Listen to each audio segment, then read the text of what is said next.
Sa video na ito ay pag-uusapan po natin ang kasalukuyang galaw ni Picoin, ang dating inakala po ng marami na future digital currency ng masa. Pero ngayon, tila nasa mapanganib na position or kalagayan itong si Pi. Bumagsak po siya ng higit 13% ngayong linggo, pero may mga palatandaan na maaari pong bumaliktad ang kanyang trend. Kaya titignan po natin ang mga technical indicators, mga posibleng breakouts at kung ano po ang epekto nito para sa atin bilang mga Pinoy crypto traders at investors. Pero bago po tayo magpatuloy ay pakibasa na lamang po muna ang disclaimer dito sa ibaba ng ating screen. Yan, simulan po natin sa kung ano po ang kasalukuyang kalagayan ng presyo ni Picoin. Ayan, as of ngayon, si Picoin po ay naglalaro sa mga presyo na 0.45.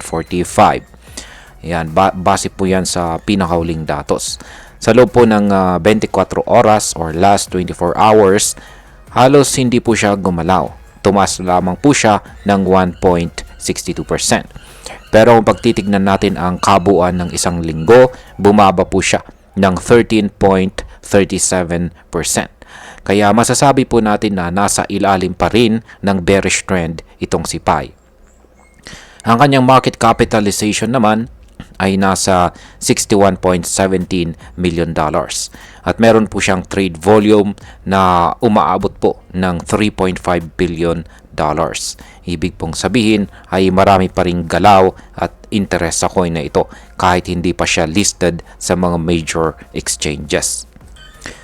Ayan, ngayon ay pag-usapan na po natin ang mga indicators. Ayan, ang particular po ang RSI at ang MACD ni Pi Network. Ayan, simulan po natin sa kanyang RSI. Ayan, yung RSI dito po sa chart na ito ay yung nasa gitna. Ayan, isa po itong 4-hour chart time frame ni Pi Network. Ayan, ang RSI ay Relative Strength Index at ito po ay kasalukuyang nasa value dito sa chart na 36.56. Sa simpleng salita ay malapit na po siya sa oversold na zone. Sa ganito pong level, kadalasan maaaring magkaroon po ng short-term na bounce o pag-akyat. Ito po ay dahil maraming tao na ang nagbenta at posibleng pumasok po ang mga buyers para bumili sa mas murang presyo. Yan, yung nandito naman sa ibabang indicator ay yan naman po ang MACD. Yan, ang MACD line naman ay bahagyang nasa ilalim pa ng signal line at pababa pa ang kanyang histogram. Pero may sinyalis na maaring magkaroon po ng bullish crossover na madalas na nangunguna sa pagbabago ng trend. Ngayon ay dito naman po tayo sa kanyang chart. Ayan, dito po sa 4-hour chart ay si Pi ay kasalukuyang nasa ibaba ng midline ng Bollinger Band. At ito po ay nasa presyong 0.47155. Malapit din po siya sa lower band na 0.44135. Ibig pong sabihin nito, mababa po ang momentum at hawak pa rin ng mga bears ang market. Pero kung mapapansin natin sa weekly chart ay may bahagyang pagbabagong nangyayari. Yan, sa weekly chart. Bagamat nagsimula po ang linggo sa red candles, unti-unti na itong pinapalitan ng green candles sa area na malapit po sa presyong 0.455. Ibig sabihin ay nagkakaroon na ulit ng buying interest sa presyong ito.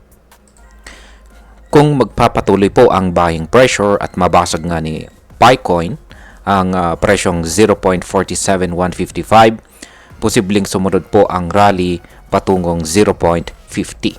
At kahit pa umabot ng 0.54, yan, posible po palang umabot ng hanggang 0.54 na siyang dating nagsisilbing resistance level nito.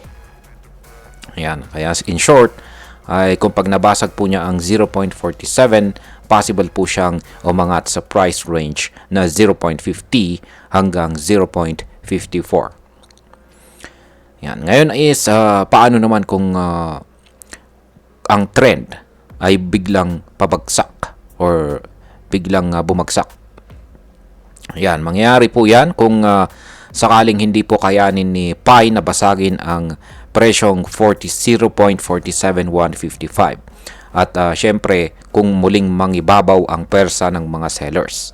At dyan ay maaari pong bumagsak ulit ang presyo sa support level na 0.44.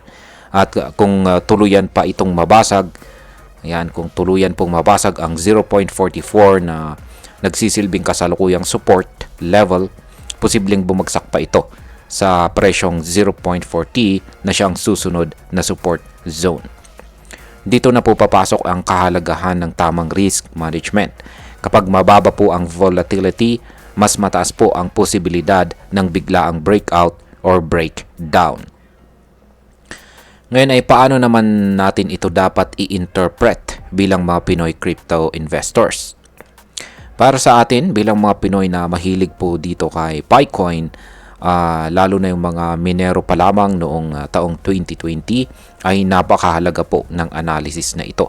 Ipinapakita nito na habang pababa ang trend sa kabuuan, may mga sinyalis ng pagbabalik ng interest ng mga buyers.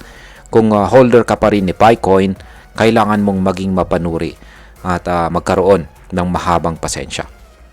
Dahil kung hindi po mabasag ang presyong 0.47155, baka hindi po siya makaakyat, kundi isa lamang po itong trap or tinatawag na fake breakout. Yan. Para sa mga naghahanap naman po ng entry point, maaring magandang pagmasdan po natin or bantayan natin ang support level na nasa presyong 0.44. Kapag nakita po natin na may malakas na buying volume sa price level na ito, posibleng ito na ang bagong simula ng pag-angat ni Pi. Ngayon ay pag-usapan na po natin ang posibleng epekto nito para sa atin bilang mga Pinoy crypto traders at investors. Yan, ang posibleng epekto po nito ay dalawa. Una po ay nagbibigay ito ng babala na wag pong basta-basta bumili kapag may konting pag-angat lamang. Lalo na't maraming Picoin holders ang hindi pa nakakabenta dahil wala pa ito sa mga major exchanges. Pangalawa ay binibigyan po tayo nito ng strategic opportunity dahil kung tama po ang technical indicators at mag-breakout nga si Pi sa kanyang resistance, posibleng may chance po tayong kumita sa short-term trades kung magiging mabilis tayong mag-react. Pero kung pag hindi ito magtagumpay, maaaring magsilbing warning sign ito na ang downtrend ay magpapatuloy pa. At ayan, bilang panghuli ay ang masasabi ko naman tungkol dito ay sa totoo lang, si Picoin ay isa po sa mga pinaka-hype na crypto projects noong nagsimula ang pandemic. Pero hanggang ngayon ay marami pa rin hindi malinaw na project gaya ng kung kailan ito magiging open sa lahat ng mga exchanges o kung kailan po ito magiging fully operational na blockchain. Gayunpaman ay hindi po natin pwedeng baliwalain ang technical analysis. Kung talagang magkaroon ng breakout sa presyong 0.47155, may posibilidad po talagang makita natin siyang tumama ulit or umakyat po ulit sa mga presyong 0.50 hanggang 0.54. Kaya ang payo ko po ay mag-observe. Iwasan po natin na mag-FOMO at wag po tayong basta pumasok kaagad. Hintayin po natin ang confirmation. At higit po sa lahat ay wag po nating ilagay ang ating buong kapital sa isang coin lamang. Kahit pa si Pi yan. Kaya yan, hanggang dito na lamang po tayo sa video na ito mga ka-crypto. Marami pong salamat sa panonood. Ingat po tayo lagi at God bless po sa ating lahat.